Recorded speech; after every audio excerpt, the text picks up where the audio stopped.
علامہ جامی رحمۃ اللہ علیہ کسی سفر پر تھے تو وہاں پر آپ نے ایک مرتبہ خواب دیکھا کہ نبی مکرم علیہ الصلوۃ والسلام مسجد کے محراب میں تشریف فرما ہے، اور ملا جامی رحمۃ اللہ علیہ جب زیارت کرتے ہیں تو وجد میں آ جاتے ہیں، نبی پاک علیہ السلام کے نورانی چہرے کو دیکھتے ہیں، دیکھتے ہی وقت کا احساس نہیں ہوتا، خیر خواب ختم ہوتا ہے، آنکھ کھلتی تو کہا یہ کیا، یہ خواب دیکھ رہا تھا۔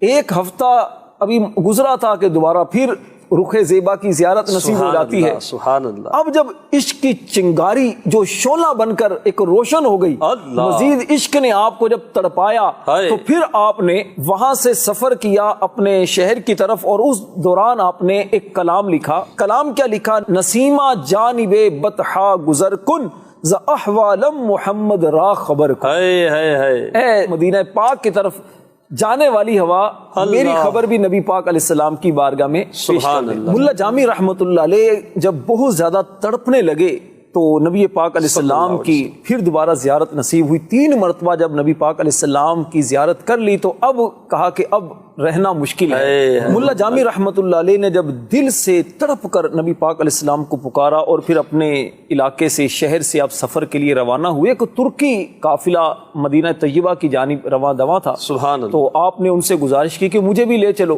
تو پہلے تو نہیں مانے، لیکن بہت زیادہ آپ نے جب اصرار کیا تو پھر انہوں نے آپ کو اونٹوں پر کچھ صندوق رکھے ہوئے تھے، تو ایک خالی صندوق میں آپ کو کہا کہ آپ اس میں بیٹھ جائیں۔ اللہ اللہ۔ اس صندوق میں بیٹھ کر جب آپ پہنچے نبی پاک علیہ السلام کے روضے کے قریب، مدینہ پاک کی حدود میں جب داخل ہونے والے تھے کہ گورنر مدینہ جو تھے اس وقت کے، ان کو خواب آیا اور نبی پاک علیہ السلام نے فرمایا کہ دیکھو فلاں فلاں بندہ آ رہا ہے، اسے وہیں پر روک لو، وہ آئے نا مدینہ میں۔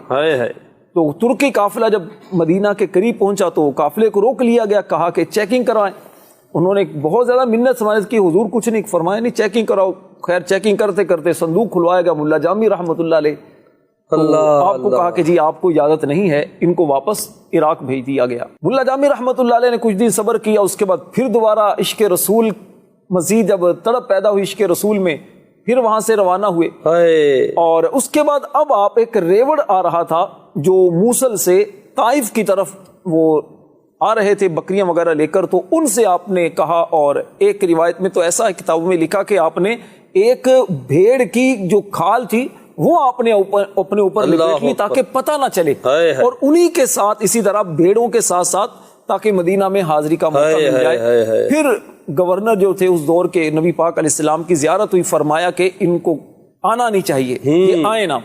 خیر انہوں نے پھر آپ کو پکڑ لیا اور کہا کہ حضور آپ کو آنے کی اجازت نہیں، بھیج دیا واپس۔ اور ایک اس طرح ہے کہ آپ ایک مرتبہ قافلہ لے کر، خود قافلے کے لیڈر بن کر جب آپ آ رہے تھے تو اس وقت ایک نقاب پوش آدمی آئے، اور انہوں نے ملا جامی رحمت اللہ علیہ سے کہا کہ جب انہوں نے پتہ کیا کہ عبد الرحمن جامی کون ہے تو کہا جی یہ ہمارے لیڈر ہیں، ان کو پکڑ لیا اور کہا کہ آپ کو نبی پاک علیہ السلام کی طرف سے آنے کی اجازت نہیں۔ اللہ اکبر۔ ملا جامی رحمت اللہ علیہ نے جب یہ سنا تو تڑپنے لگے اور آنکھوں سے اشک جاری ہو گئے، حالت بالکل عجیب و غریب ہو گئی، اور بالآخر بے ہوش ہو کر زمین پر گر گئے۔ اللہ اکبر۔ کچھ دیر تک بے ہوش رہے، تڑپتے رہے، مچھلی کی طرح تڑپتے رہے، جس طرح مچھلی کو پانی سے نکال لیا جائے تو کس انداز سے وہ تڑپتی ہے۔